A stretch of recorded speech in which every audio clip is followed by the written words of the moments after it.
and it was a LaVey Satanist, which, before you guys freak out, has nothing to do with Satan. I believed in nothing, basically, in short. I realized that there wasn't anything you could have done to get me to believe in God or a higher power or any sort of religion unless you had broken me down that far.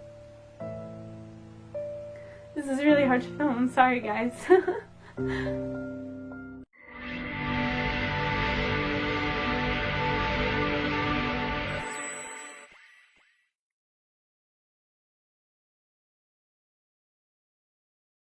Assalamualaikum. Hi guys. So today I'm going to be doing my conversion story to Islam. How did I come to be a Muslim? I am going to be doing the quickest story possible. Since it is a very long journey, I will try to keep this short and sweet. So basically around age 15 I began to get sick, and I will be doing a separate video that talks more about my journey to being diagnosed with PFC and Crohn's. But for now, I will just keep it brief on the medical side of things. So anyways, as I got progressively sicker, I had to leave my job in the music industry, and it was very, very devastating to me. Music was my entire life, and it still is a huge part of my life. When I didn't have God, when I didn't have a faith, I firmly believe that God gave musicians their talent to be able to help kids who maybe don't have a strong faith in their life or don't have something else that's there for them, a parent, a loved one, something. Music was that sanctuary. It was that hope. Those lyrics rang true to me. So ever since I was young, I knew I wanted to work in the music industry, and I worked my butt off to get to where I was. And I was doing some incredible tours, and I was having the time of my life, and I met incredible people, and one of which really stood by me during these tough times. We both had anxiety issues, and we would kind of help one another cope with our anxiety while we were on tour. So when I was on my last tour with this friend of mine, I pretty much knew that that was the end, that I wasn't going to get the opportunity to tour after that ever again. And that was devastating. I don't even have the words to explain to you what that feels like. And so he really helped me through being sick on tour and, you know, being anxious about being so far from home and my family and being so sick. He was there and really helped talk me out of panic attacks and things like that. So I'm eternally grateful for that.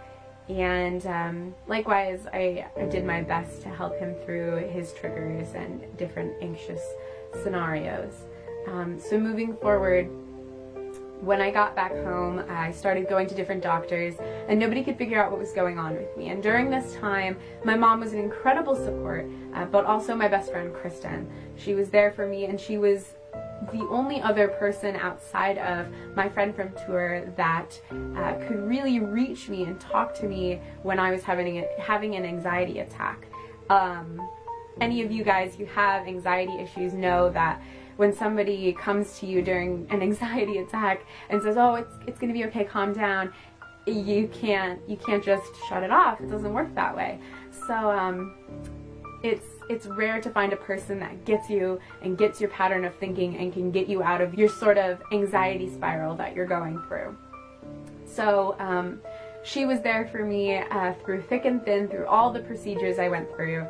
And then she met her husband, and you know, mashallah, he's a great man, and they were so cute together. But when they did meet, I was still very, very sick, and she fell in love very quickly, and they got married very quickly as well. And she moved down to South Carolina. And for those of you who don't know, I live up in New York, so that's quite the hike. So as she left, that really left me feeling very alone, because previous to that, my friend from the music industry had passed away. He had died in a motorcycle accident, and it left me feeling like I was in this anxiety bubble all by myself. Nobody could get me out of those anxiety spirals that I would start going down. And just as I lost these two people in my life, I had to go in for the biggest procedure that I had ever endured.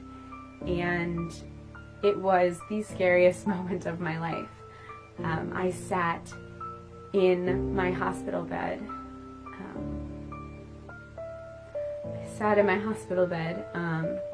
Excuse me for getting emotional about this. And I called his phone and listened to his voicemail. Because I half expected for him to pick up the phone. And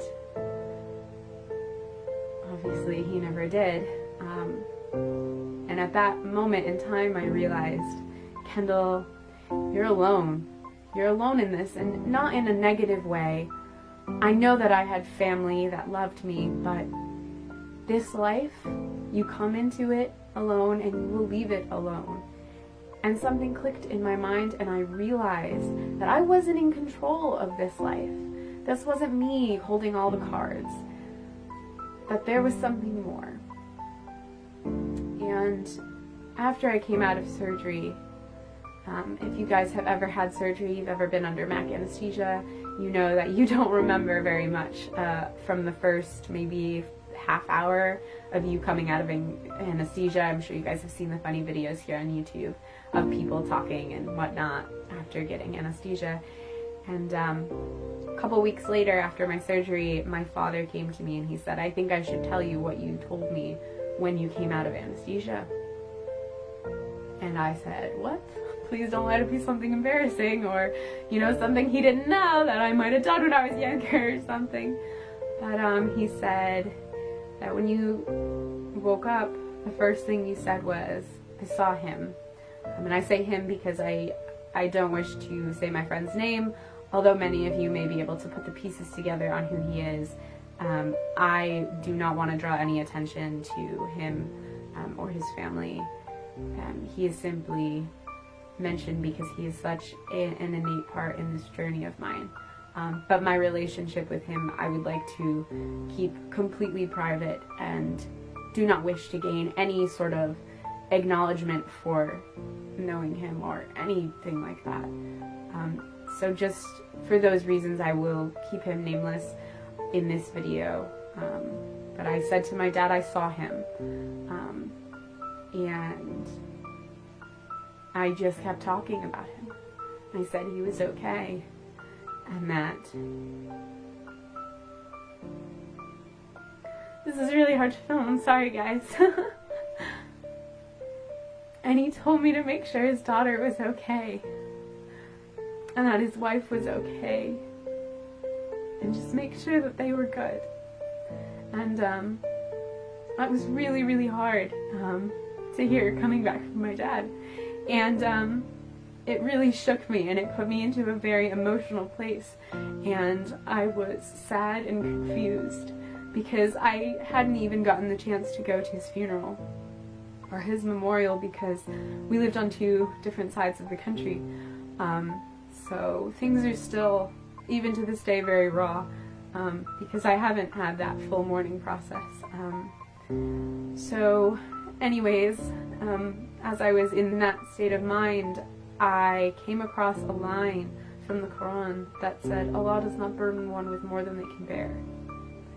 And that line kind of came at me like a ton of bricks, and I said, wait a second, maybe I've been looking at this all wrong. Maybe I'm given this life because I'm strong enough to live it, because I can do this, and that there's going to be a life after Crohn's, a life after PFC, and all these tests and surgeries and doctors and pain, that it will one day stop.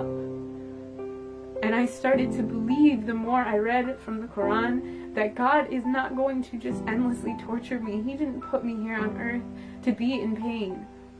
He put me here as a test, to test my character of who I am and how I'm going to deal with these situations that I'm put into. So I took my Shahada about a month after I had that experience, because Islam rang so true to me. It was a no-brainer almost. Coming from a Roman Catholic family, my parents were glad that I had accepted God into my life, since previous to this whole experience I had rejected the Catholic background that I'd been brought up on, and was a Leve Satanist, which, before you guys freak out, has nothing to do with Satan. I believed in nothing, basically. in short. So they were happy that I found God and that God was now a part of my life. But it was hard for my grandparents to accept, and I think the only person in my life that really accepted it was my dad. He was really embracing of it, as was Kristen. After all this happened, Kristen and I did reconnect, and we were able to mend some of the fences that we had broke just in the process of trying to grow our relationship from best friends to now her, having a husband who is her best friend and partner in life. We had to find where our friendship now lied and how we fit into the bigger equation. So alhamdulillah, Kristen and I are just the best of friends. It's been an emotional journey to get to Islam, and if you asked me 2 years ago if I would think that I would be here making this video for you guys, I would have said that you were crazy. But alhamdulillah, I am grateful for having Crohn's. I am grateful for losing someone I loved, in the sense that it made me grow as an individual and become the adult that I am today, and it brought me to God. And I realized that there wasn't anything you could have done to get me to believe in God or a higher power or any sort of religion unless you had broken me down that far, until you stripped me of my job, of one of my best friends, of my tour family, and of my health. Until all of that was stripped away, I couldn't have seen this. So, alhamdulillah, I am so grateful to be a Muslim, and I am so grateful to be here today to share this with you guys.